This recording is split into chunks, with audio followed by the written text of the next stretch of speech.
Olá pessoal, tudo bem? Eu resolvi gravar um vídeo dos exercícios, desse exercício que eu passei para vocês, de preparação para a nossa primeira avaliação progressiva, para que vocês possam realmente chegar bem preparados, prontos para resolver essa prova e também para que vocês possam atingir a nota máxima, tá bom? Só para lembrar um pouquinho aqui, nós vamos ter como assuntos para essa avaliação a evolução histórica do direito cambiário.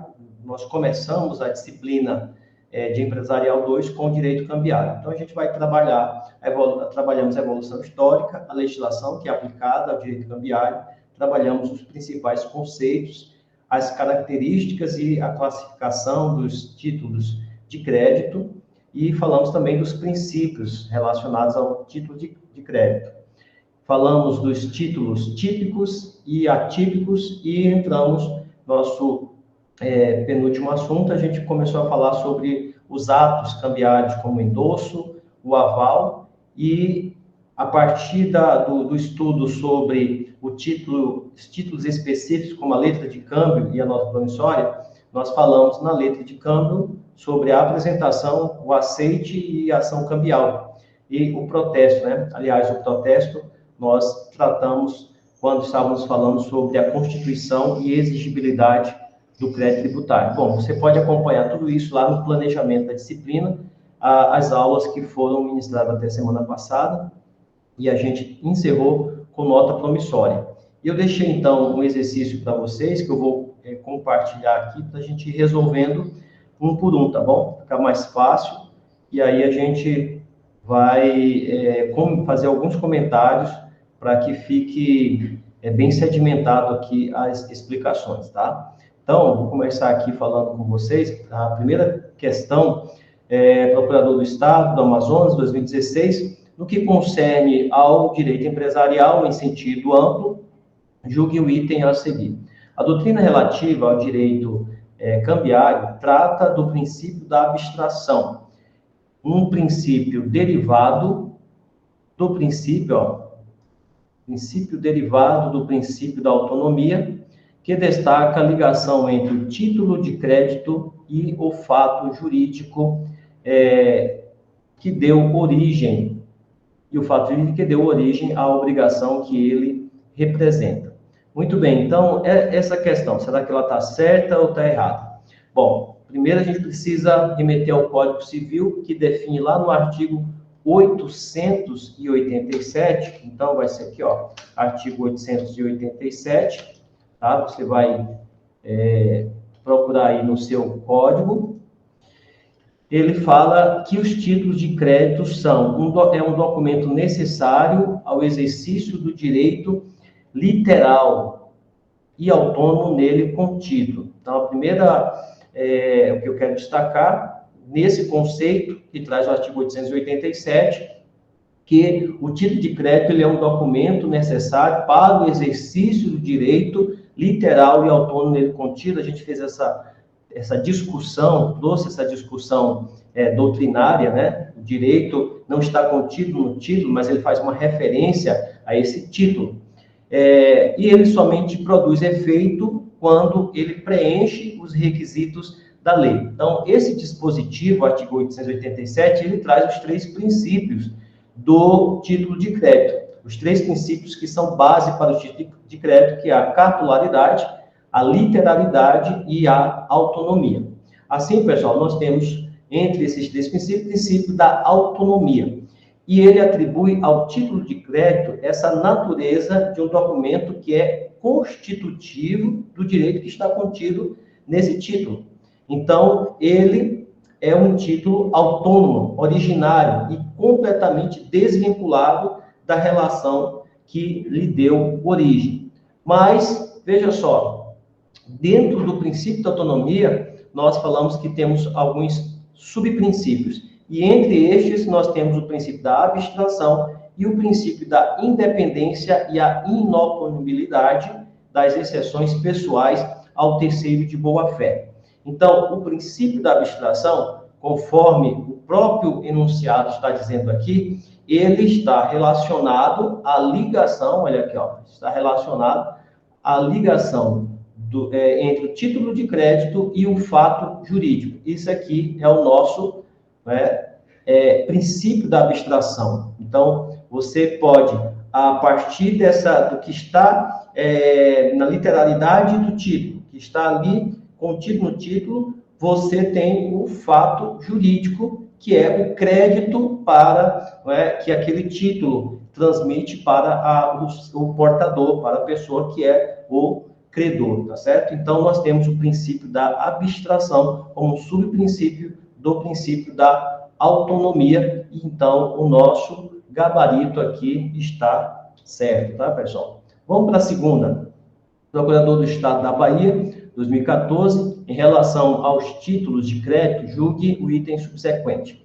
As normas do Código Civil sobre títulos de crédito aplicam-se supletivamente em relação às letras de câmbio, notas promissórias, cheques e duplicata. Então, ele está perguntando se as normas do Código Civil, tá, sobre os títulos de crédito, elas se aplicam de que forma? Se elas se aplicam supletivamente em relação a esses títulos de crédito, letra de câmbio, notas promissórias e cheques. E aí, vocês acham que sim, né, está certo ou está errado? O enunciado, né, ele segue com o que está contido lá no artigo 903, tá? Vamos lá, você vai ver o artigo 903 do Código Civil, tá? Esse artigo 903 do Código Civil, ele dispõe sobre a forma supletiva que o Código Civil se aplica aos títulos de crédito. Artigo 903 diz o seguinte: salvo disposição diversa em lei especial, regem-se os títulos de crédito pelo disposto neste Código. Portanto, o nosso gabarito para essa questão está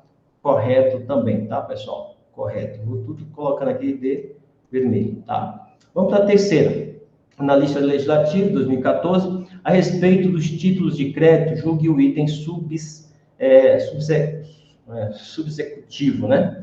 Então, vamos lá. Os títulos de crédito contêm obrigações portáveis. Então, ele está dizendo aqui que título de crédito, ele contém obrigações portáveis, o que significa que cabe ao credor dirigir-se ao devedor para exigir o cumprimento da obrigação. Pessoal, veja só, aqui nós temos uma troca, né? Uma pegadinha, tá? Os títulos de crédito, eles representam não obrigações portáveis, eles representam obrigações quesíveis, tá? Obrigações quesíveis. Anote isso aí, tá? Você dá uma revisada nisso.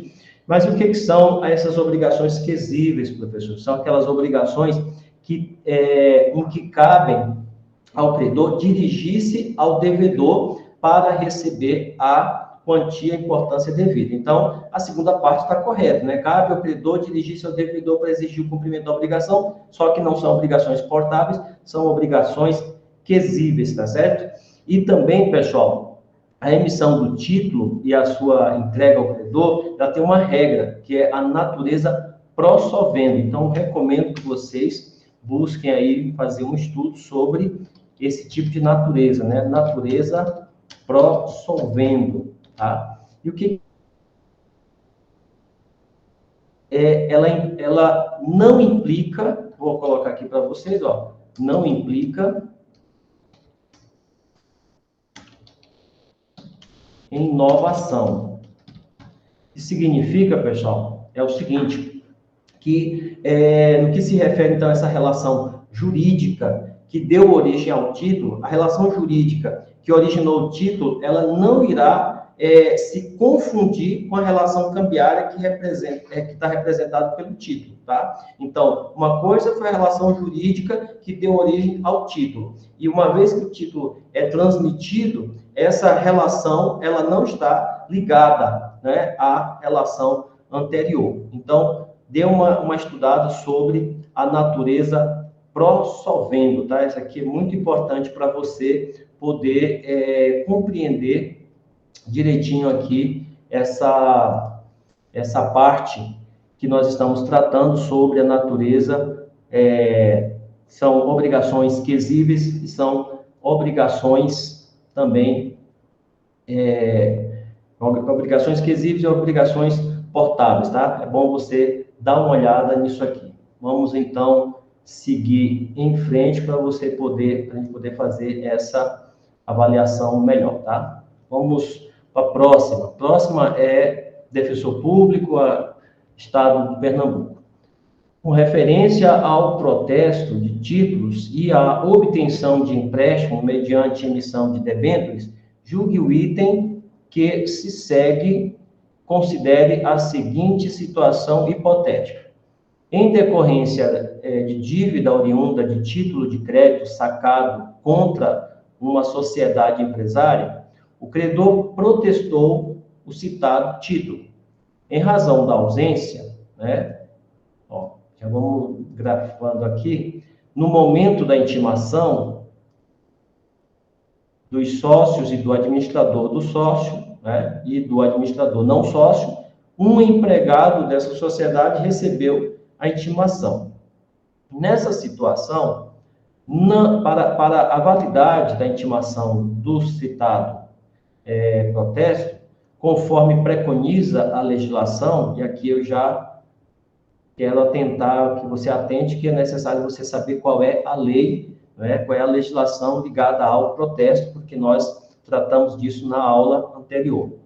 Então, conforme preconiza a legislação, que regulamenta os serviços concernentes ao protesto de títulos, seu recebimento deveria ter sido feito por sócio ou representante legal da sociedade empresária. Muito bem, está certo ou está errado? A gente precisa, para responder essa questão, ter conhecimento, tá? Deixa eu liberar aqui para a gente continuar a chamada, beleza? Então, pessoal, qual que é a lei, Qual é a lei que você tem que acompanhar aqui? É a lei 9.492 de 97, tá? Dê uma olhada nessa legislação, porque é a legislação do protesto, tá bom? Então, nessa legislação, aí eu quero que você, para responder essa questão, você tem que ler o artigo 15, tá? Dessa lei, o artigo 15. De acordo com o artigo 15 dessa lei, tá? Não há qualquer disposição quanto à obrigatoriedade de recebimento por sócios ou administradores. A intimação apenas se dará por edital se ninguém se dispuser a receber a intimação ou no endereço fornecido pelo representante.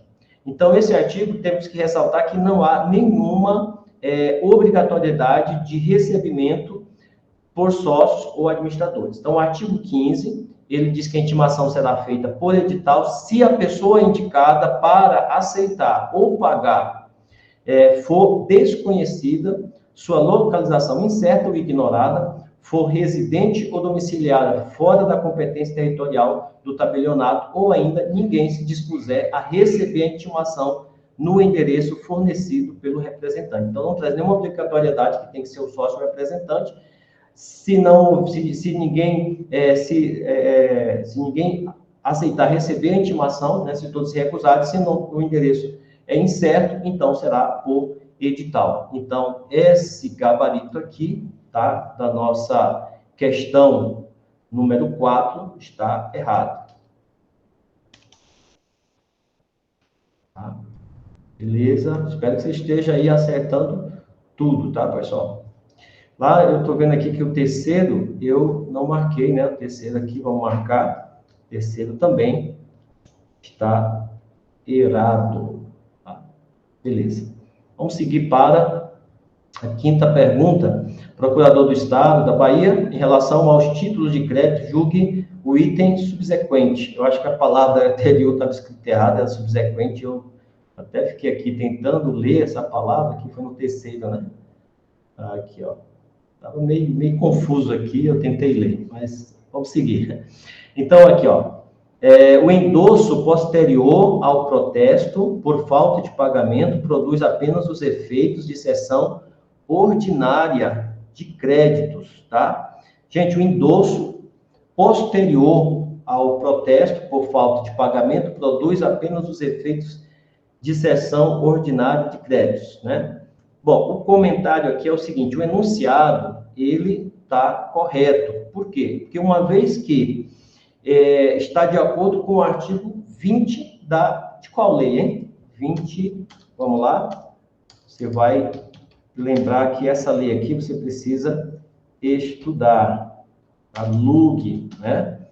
Da Lei Uniforme de Genebra, artigo 20, diz o seguinte, o endosso posterior ao vencimento tem os mesmos efeitos que o endosso anterior, tá? Todavia, a gente precisa destacar aqui, deixa eu colocar aqui de vermelho, que o endosso posterior ao protesto por falta de pagamento ou feito depois, né, de expirado o prazo que foi fixado para fazer o protesto, ele produz apenas os efeitos de uma cessão ordinária de crédito, tá certo? Então, por isso, de acordo com o artigo 20, esse enunciado aqui está correto, beleza?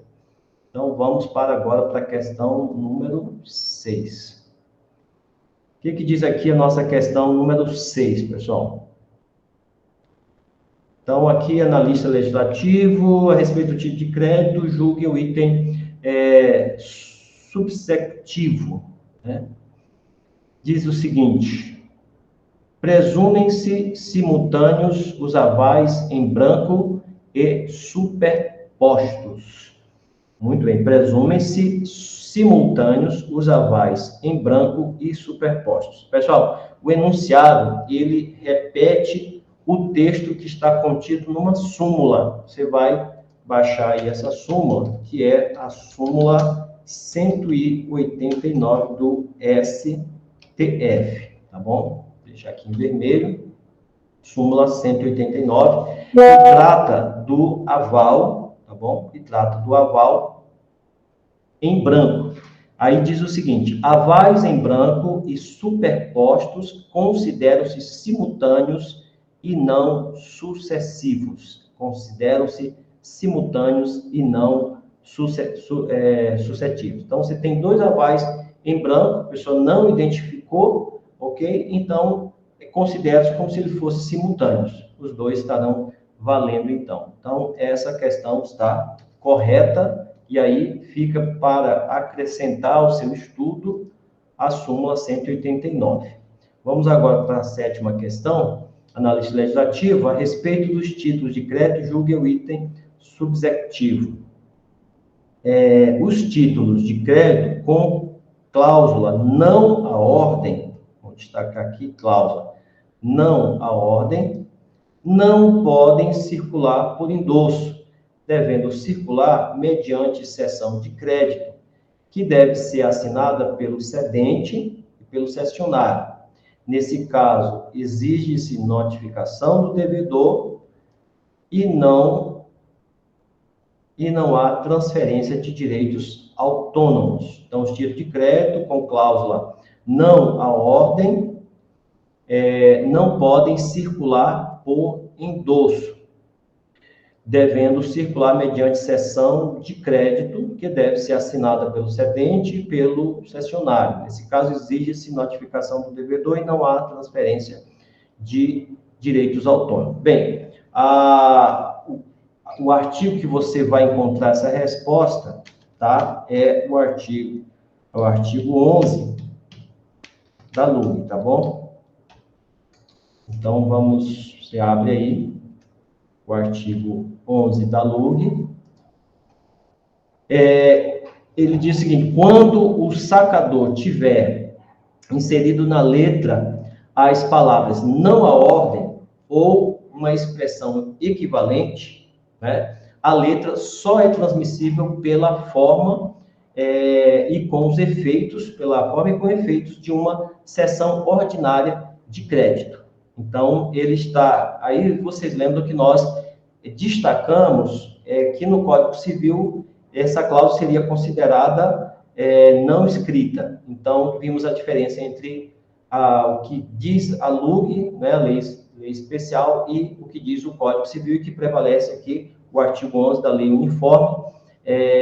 O sacador tiver inserido as palavras não à ordem, né, ou uma expressão equivalente, a letra só será transmissível na forma ou com o efeito de uma sessão ordinária de crédito. Então, o enunciado, ele ainda complementa aqui a informação definindo corretamente o procedimento de cessão do crédito, quando o título for oposta a essa cláusula não à ordem. Está dizendo aqui, exige-se notificação do devedor e não a transferência de direitos autônomos. Então, aqui nós temos mais uma questão certa, tá bom? Vamos lá para a questão número 8. Questão número 8, especialista em gestão de telecomunicações. A lei uniforme admite que uma letra a certo tempo da vista seja sacada com a cláusula não aceitável para proibir o aceite do sacado.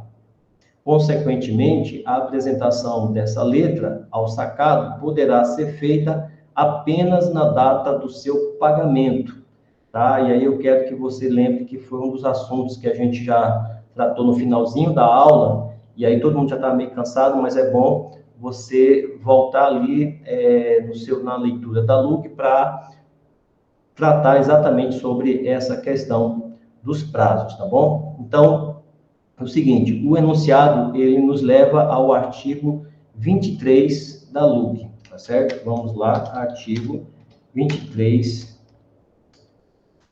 da LUC. Deixar aqui em vermelho.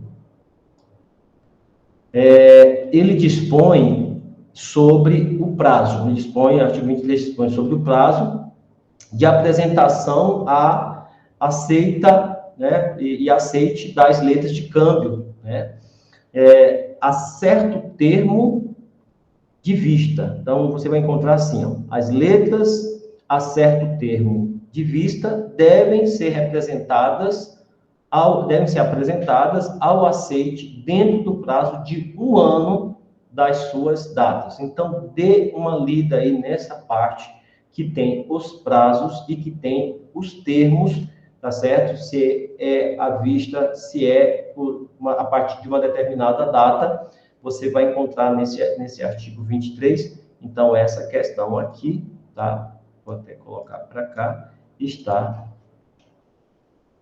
errada, tá certo? Vamos para a questão 9. A respeito dos títulos de crédito, julgue o item, né? Subsectivo, não se admite duplicata de nota promissória, tá? Não se admite duplicata de nota promissória. Gente, aqui é uma parte que eu não passei para vocês, mas é uma revisão, artigo 56 do decreto 2044 de 1908, tá? Então, nesse artigo diz o seguinte, ele regula os dispositivos que são aplicados à nota promissória e afasta os que se referem ao aceite e às duplicatas. Então, não existe duplicata de nota promissória, tá? Não existe duplicata de nota promissória, portanto, aqui o item está correto. E o fundamento, vocês vão baixar esse decreto para dar uma lida aqui no tema que a gente trabalhou de nota promissória, que a gente viu um pouco, até superficial, mas vale aqui esse aprofundamento para vocês, tá? A questão 10, a respeito dos títulos de crédito, julgue o item. Vamos lá.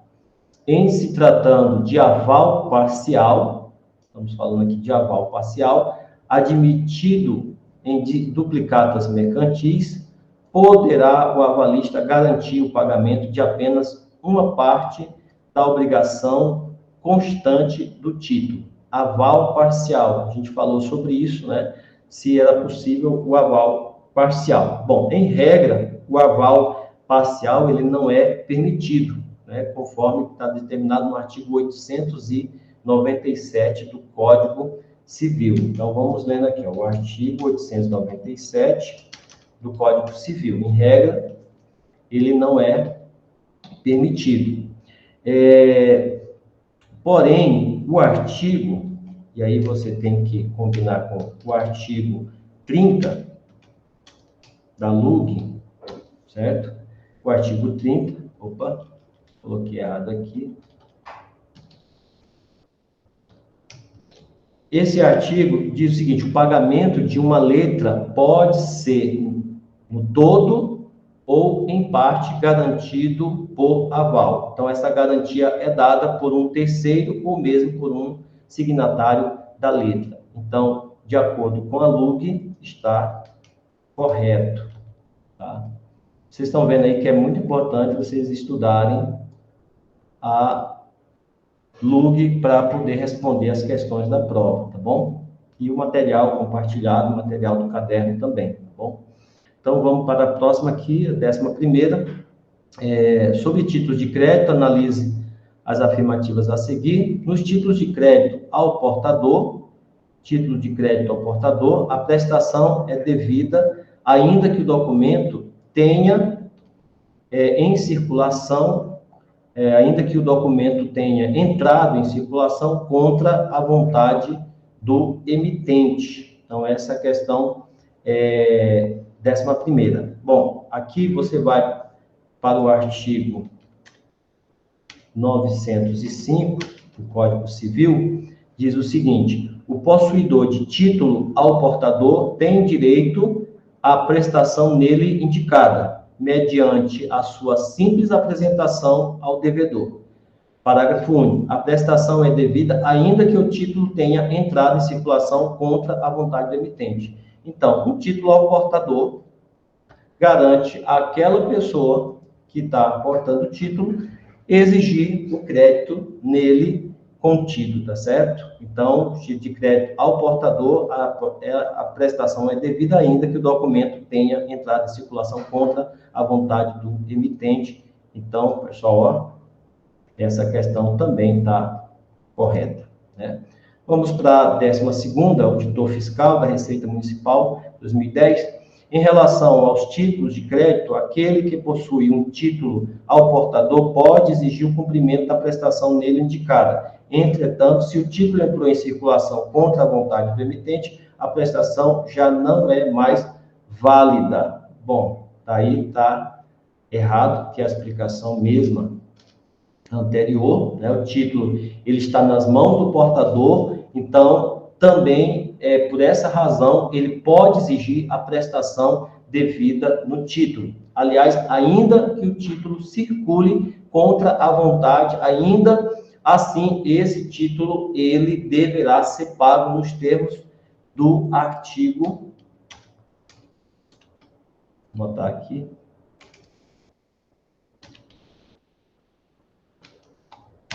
do artigo 905 do Código Civil. Não sei por que ficou com esse tamanhozão aqui, mas tá bom? Porque tá negrito, acho que é isso. Ok, pessoal? Então, essa é uma revisão aqui, eu prometi que ia mandar as respostas, provavelmente você já respondeu esse exercício, mas vale aqui, então, as indicações que você estude o conteúdo que nós passamos, nota promissória, até nota promissória, letra de câmbio, e ali dentro da letra de câmbio a gente falou sobre a apresentação, aceite, ação cambial, nota promissória, faça a distinção entre os títulos que são típicos e atípicos, tá? E principalmente dê uma lida nesses atos cambiais que a gente trabalhou, o endosso, o aval, para você ficar por dentro, leia a legislação pertinente aí ao protesto, leia a legislação principalmente da LUG e os artigos mencionados no Código Civil. Tenho certeza que você vai estar preparado para responder essa primeira prova, tá? Sucesso, boa sorte para todos. Então, é isso, pessoal. Valeu. Até a nossa próxima aula.